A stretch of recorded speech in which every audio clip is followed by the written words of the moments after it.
네, 안녕하세요. 태양광입니다. 오늘은 2022년 1월 21일입니다. 2022년을 또 활기차게 한번 시작해 보도록 하겠습니다. 제가 태양광 관련돼서 유튜브를 찍으면서 매번 말씀드리는 것들이 그런 것들입니다. 어떻게 보면 조심하라는 말씀을 되게 많이 드리죠. 왜냐하면 좋다는 얘기들은 되게 밖에서 많이 듣지 않습니까? 그런데 어떤 부분을 조심해야 되지? 내가 지금 이렇게 좋은데 여기에서 염두해야 될 건 뭐가 있을까? 라고 생각하시는 분들도 한 번쯤은 살펴보기 좋으실 것 같고, 아니면 저는 이 시장을 지금 15년째, 16년째 보고 있다 보니 어떻게 시장이 달라지고 어떻게 급변하는 것들을 되게 많이 봐왔지 않습니까? 그러다 보니 언제나 조심스러운 얘기들을 드릴 수밖에 없는 것 같아요. 시장이 좋아진다라고 해서 마냥 좋지 않습니다라고 말씀을 드릴 수밖에 없고, 시장이 안 좋을 땐 갑자기 더 나빠지지 않으려면 어떻게 해야 되냐를 많이 얘기를 드렸습니다. 요번에도 아마 비슷한 얘기들이 있지 않을까라고 생각이 되는데요. 일단 요번 주 시장 상황부터 한번 살펴보겠습니다. 현물 금액이 너무 좋습니다. 48,700원. 몇 번씩 튄 적은 있습니다. 그런데 현물 금액이 지금 48,700원에서 육지 S&P가 이 정도 나왔다라고 한다면 어떨까요?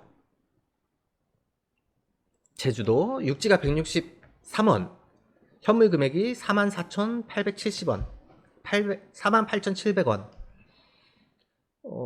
제가 작년 4월에 제주도는 거의 그리드 페리티에 도달했다라고 보시는 게 맞지 않겠습니까? 라는 언급을 드린 적이 있습니다. 지속적으로 보신 분들은 기억을 하시겠지만 육지 같은 경우도 S&P가 지금 16만원대가 만약에 유지가 된다면 육지도 거의 그리드 페리티에 도달한 게 아닌가? 라는 생각을 할 수밖에 없습니다. 정책의 지원이 목표가 뭐냐? 정책의 지원 목표는 태양광의 생산 단가가 이렇게 높은 것들이 일반 화석연료를 사용하는 전원들과 같이 생산 단가가 낮아지도록 빨리 낮아질 수 있도록 기술 개발을 해야 되고, 기술 개발을 하기 위해서 산업을 육성해서 제품을 생산하고 개발하는 업체들이 생산 원가를 낮추는 데 목적이 있습니다. 라는 언급을 드린 적이 있습니다. 그런데 지금 S&P가 163원까지 올라왔는데 REC 현물 금액이 48,700원에 거래가 되고 있습니다. 정책은 보급하고 육성하는 데도 그 목적이 있지만 지급해주는 세금이 누군가에게 몰리지 않게 하는데도 그 목적이 있습니다. 그러다 보니 누군가 아주 많은 수익성을 가져가게 되면 그것도 규제를 하고 제재하는 방법들을 만들어냅니다. 그러다 보니 저는 지금이 되게 조심해야 될 때가 아닌가라고 생각을 합니다. 지금 영업을 하시는 분들이 S&P 163원에 REC 48,700원 가다 보니까 킬로와트당 공사 금액은 지금 모듈 가격이 조금 올라 있죠. 1등급으로 사용을 하시면 뭐 아주 낮게 끊기는 공사하기는 어려우신 상태지만 그래도 100kg 1억 2천이라고 봤을 때 1억 2천에 공사를 하면 지금 현물 금액으로 우리가 판매를 할 수 있다면 월간 수익성이 한 230, 40 정도 나올 겁니다. 1억 2천을 투자했는데 땅이 있는 사람들이 매출이 240이 나온다? 야, 수익성이 20% 가까이 되네? 라고 생각을 하고 뛰어드실 수도 있겠죠. 그런데 S&P가 이렇게 유지가 되면 REC가 이렇게 유지가 되기가 어렵다라는 게 제 개인적인 의견이고, 왜 그렇게 생각을 하냐 하면 지금까지 계속 지속되어 왔던 과거 16년 동안 지내왔던 S&P 변동률과 REC 변동률을 그래프로 한번 놓고 보면 제 이야기가 조금 더 이해하기 쉽지 않을까라는 생각이 듭니다. 저는 이제 입찰에 계속 참여하라고 말씀을 드려서 사실은 죄책감이 되게 많습니다. 왜냐하면 똑같은 이야기를 듣고도 대표님 덕분에 저희가 이렇게 잘 됐어요 라고 얘기하시는 분들보다 정말 미칠 것 같습니다 라고 얘기하시는 분들에 대해서 더 많은 죄책감을 느낍니다. 그렇기 때문에 말의 무게를 느끼고 더 조심해야 된다라고 생각을 하고 있으면서도 그럼에도 불구하고 장기거래 계약을 가시라고 말씀을 드렸습니다. 왜냐하면 그 시장이 언제 어떻게 변할지 모르다라는 생각도 들고 그 앞전에 어떻게 시장이 변해왔는지에 대해서도 알기 때문에 그렇습니다. 지금 아주 높은 금액의 장기거래 계약이 되신 분들이 있으시겠죠? 그분들이 몇 프로나 되겠습니까? 태양광 발전 사업자들 하반기 입찰, 상반기 2021년을 놓고 봤을 때 2021년 상하반기 입찰에 참여하셨던 분들 중에 정말 높은 금액으로 선정이 되신 분들은 일부입니다. 그런데 우리는 맨날 그렇게 일부들이 엄청나게 높게 계약이 됐다는 것만 생각하고 그럼 나는 엄청 낮은 금액에 선정이 됐구나라고 생각을 하시는 거예요. 그렇지 않거든요. 당신보다 더 낮은 금액에 선정되신 분들도 되게 많이 있습니다. 그런데 말을 못하고 계신 거거든요. 지금 이 시장을 이 금액에 놓고 시장을 보고 들어오시는 분들이 계속 20% 이상의 수익을 낼 수 있냐? 정책은 그렇게 가지 않았습니다. 여전까지는. 지금까지는 정책이 단 한 번도 그렇게 유지된 적이 없어요. 수익성이 과도하게 높아지면 그거에 대해서 규제를 했습니다. 저 같은 경우엔 S&P가 이래 높은데 REC 금액이 높다라는 게 지금이 1월 말이지 않습니까? 2월 말까지는 유지가 되더라도 그 이상 유지가 되기는 어렵다라고 저는 생각을 합니다. 왜냐하면 REC를 소비하는 측면에서도 RE백을 준비하는 측면에서도 REC 현물 금액이 높다라는 게 그렇게 유쾌하지 않을 테고 지금은 어느 정도 정리를 하고 놔야 되지 않을까.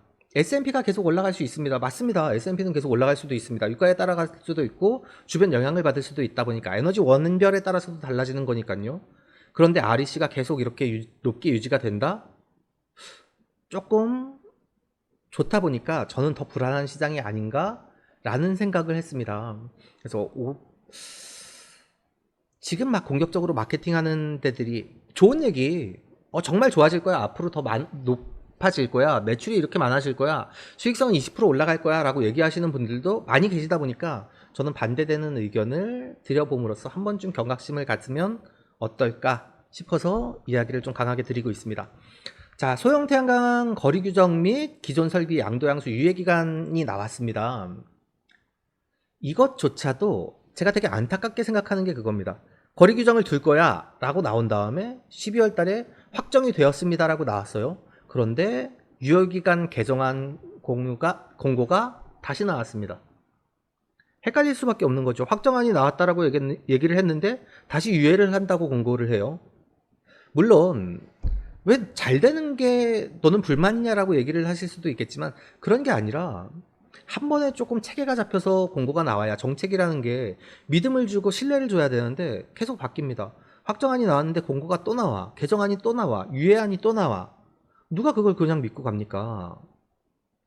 그래서 올해 같은 경우는 발전소, FIT 발전소의 양도 양수에 관해서는 12월 말일까지 유예를 받지가 않습니다. 그러다 보니 12월 말까지 FIT 건에 대해서는 농업인 자가격이 유지가 된다면 거리 규제를 안 받고 양도양수를 하실 수 있는 거죠. 저희도 그래서 FIT 건이 계속 나오고 있습니다. FIT를 발전소를 판매를 하시려면 아무래도 시장이 넓어져야 되다 보니까 올해 거래를 하시는 게 맞지 않나라고 생각이 되고요. 내년에는 당연히 양도양수에 대한 거리 규제를 받다 보니까 거리 규제를 받는다라고 생각을 하시는 게 좋을 것 같고, 그런데 여기 개정안에 조금 이상한 게 있습니다. 발전사업자가 신재생에너지센터의 장이 1항에 따른 공고문에서도 별도 정하는 바에 따라 농축산업을 한다고 볼 수 있는 경우 발전선비를 30km 초과하여 유지할 수 있다라고 되어 있기 때문에 야, 이게 무슨 얘기지? 그러면 농사만 지면 30km를 초과해도 상관이 없나? 라는 생각들이 되게 많았습니다. 그래서 확인을 해봤더니 일부 개정안이 나온 거고 이거에 대해서 2022년 소형 태양광 공고안을 안에 내용이 확정되어 있습니다 라고 얘기를 하다 보니 2022년 소형 태양광 고정가격 공고를 저희가 같이 확인을 해보면 저 내용에 대해서 확인이 되지 않을까 라고 생각이 됩니다. 올해 FIT를 준비하시는 분들은 당연히 2022년 상반기 소형 태양광 고정가격 계약 입찰 참여 공고를 면밀히 살펴보셔야 합니다. 여기에는 당연히 발전사업자의 요건, 탐소곤증 모듈에 대한 요건들도 명시가 되어 있다 보니까 예년처럼 그냥 저가의 모듈들을 사용할 수 있는 건 아니죠. 참여 제한 사항까지 꼼꼼하게 살펴보셔야 합니다. 발전사업자가 FIT로 들어가는데 저는 그런 건 잘 몰라요. 업체에서 다 알아서 해준대요 라고 얘기하시는 것보다는 한 번쯤 내용을 면밀하게 따져보시는 게 좋지 않을까 생각이 되고요. 여기에서 저희가 아주 중요한 사항들 몇 가지만 같이 살펴보려고 합니다. 설비용량 30kg 미만의 사업자는 농어민 자격이 없어도 FIT 조건에 충족이 됩니다. 그렇기 때문에 들어갈 수 있는데 지금도 그렇게 얘기하시겠죠. 현물 금액이 좋고 REC에 S&P가 높다 보니 굳이 장기거래 계약을 할 필요가 있냐, FIT는 할 필요가 없지 않냐 라고 생각을 하신다면 저는 그래도 안정적으로 설비를 하는 것들이 좋지 않겠습니까? 라고 생각을 한다고 말씀을 드리고 있고요. 주민지분율에 따라 우리가 햇빛들의 발전소를 진행을 많이 하고 있지 않습니까? 마을에서 가지고 계신 공유 토지가 있다면 가중치 혜택을 주고 있다 보니까 참여를 해보시는 게 좋을 것 같다라고 생각이 됩니다. 안정적으로 장기적으로 매출을 발생할 수 있는 사업들은 참여를 하시는 게 좋겠죠. 굳이 참여를 안 하실 필요가 없다 보니까 조건이 되고 기회가 된다면 참여를 하시는 게 좋을 거라고 생각이 됩니다. 제 2호에 따른 태양광 발전 설비는 발전 사업자 거주지의 읍면동 또는 거주지로부터 직선거리 30km 이내에 위치하여야 함. 2호에 따른 발전소는 30km 이상 되는 발전소들이죠. 30km 미만은 무조건 FIT에 들어갈 수 있다 보니까 30km 초과는 전부 다 이렇게 되어야 합니다. 그런데 아까 말씀드렸던 것처럼 이게 30km 거리 규제를 안 받는 게 어떤 거지? 라고 말씀을 드렸지 않습니까? 설비 확인 신청일 기준으로 다음 각 호의 조건을 모두 만족하는 것을 말하며 이 경우 30km를 초과하여 위치할 수 있음이라고 명시를 하고 있습니다. 이 사항들을 모두 만족하면 30km를 초과해도 FIT를 발전소를 가질 수 있는 거죠. 1. 발전 사업자가 농축산 어업을 하는 지역에 거주하여야 함. 지역은 어딘지 아래에 나와 있고요. 1호의 지역에서 거주 기간이 3년 이상 경과하여야 함. 농축산 어업인 자격을 취득한 지 1년 이상이어야 함.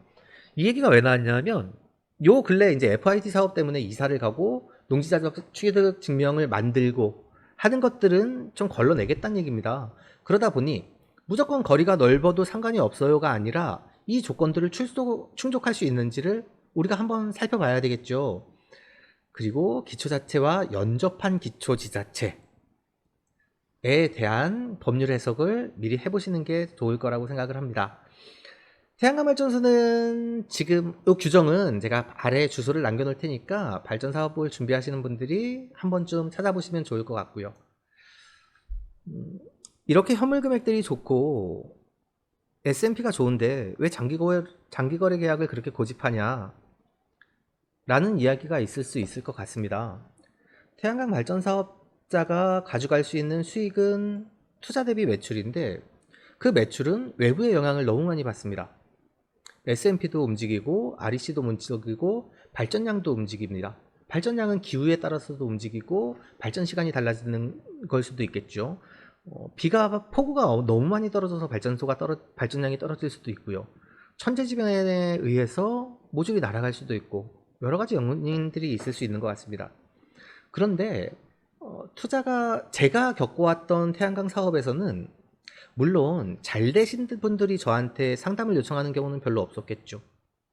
잘 안 돼서 이거 너무 힘든데 어떻게 해야 돼요? 라는 안타까운 상담들을 너무 많이 했던 게 원인이기도 한 것 같습니다. 그렇기 때문에 그런 분들을 너무 많이 봐서 투자 대비 수익이 안 나는 분들도 있어요. 시공업체에 사기를 당한 분들도 정말 많이 봤고 발전소를 건설해 놨는데 발전 시간이 3.2, 3.3밖에 안 나오는 경우들도 되게 많이 봤습니다. 그러다 보니 설비를 제대로 해서 안정적으로 장기적인 수익을 가져가실 수 있는 것들을 목적으로 했습니다. 그렇기 때문에 사업자분들한테 준공이 되는 시점에 정책에 참여하는 시점에 REPS 같은 경우는 RPS 입찰 시장에 참여해서 금액이 책정이 되면 20년 동안 같이 갈 수 있지 않습니까? 20년 동안 고정된 수익이 나는데 예측되지 않은 다음번에는 금액이 더 좋을지도 몰라요 라는 무책임한 말을 던지면서 도박을 하고 싶지는 않았습니다. 그렇기 때문에 제가 언제나 말씀드린 것처럼 기준 가격을 한번 살펴보십시오. 지금 이 금액에 입찰에 들어가도 견딜 수 있는지 한번 먼저 살펴보십시오 라고 말씀을 드렸던 겁니다.